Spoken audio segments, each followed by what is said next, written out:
Hi Wednesday morning பிரேக்ஃபாஸ்ட்டுக்கு வெந்தயக்களி தான் ready பண்ண போகிறேன். சிம்பிள் அண்ட் டேஸ்டியாக இருக்கும். மனுக்கு உடம்பு சரியில்லை, சளி பிரச்சனை இருக்கனால காலையில் பிரேக்ஃபாஸ்ட் கொடுக்குறதே ரொம்ப கஷ்டமாக இருக்குது.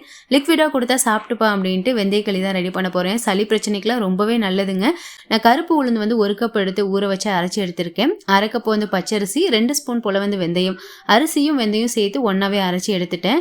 அப்படி டைரெக்டாக கொட்டி வந்து நம்ம காய்ச்சணுன்னா அடி பிடிக்க ஆரம்பிச்சிடும். 1 கிளாஸ் தண்ணி ஊற்றிட்டு அதுக்கு முன்னாடியே வந்துட்டு மாவோட கொஞ்சம் தண்ணி சேர்த்து நல்லா லிக்விடாக கலந்து வச்சிருக்கேன். இது கூடவே வந்துட்டு சுக்கு, ஏலக்காய் பொடி வந்து சேர்த்திருக்கேன். அதோட ஃப்ளேவரும் நல்லா இருக்கும். சுக்கு சேர்த்திருக்கனால வாயு பிரச்சனையும் இருக்காது. சைட் பை சைடில் கருப்பட்டியும் வந்து தண்ணி ஊற்றி காய்ச்சி எடுத்திருக்கேன். ஒரு ஃபில்டர் வச்சு ஃபில்டர் பண்ணி எடுத்துட்டோம்னா கசரெல்லாம் வந்து தனியாக வந்துடும்.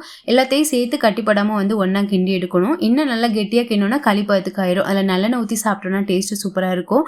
நம்மளுக்கு ஓரளவு லிக்விடாக தான் வந்து எடுத்து வச்சிருக்கேன். இப்போ தான் குழந்தைங்களுக்கு ஃபுட் கொடுத்து பழக்கிறீங்கன்னா லிக்விடாக இந்த மாதிரி ட்ரை பண்ணி கொடுங்க. நல்லாவே சாப்பிட்டுப்பாங்க. ஸ்நாக்ஸுக்கு வந்து ட்ரை ஃப்ரூட்ஸ் நட்ஸ் தான் கொட்டி விட்டுருந்தேன். நாளைக்கு பார்க்கலாம்.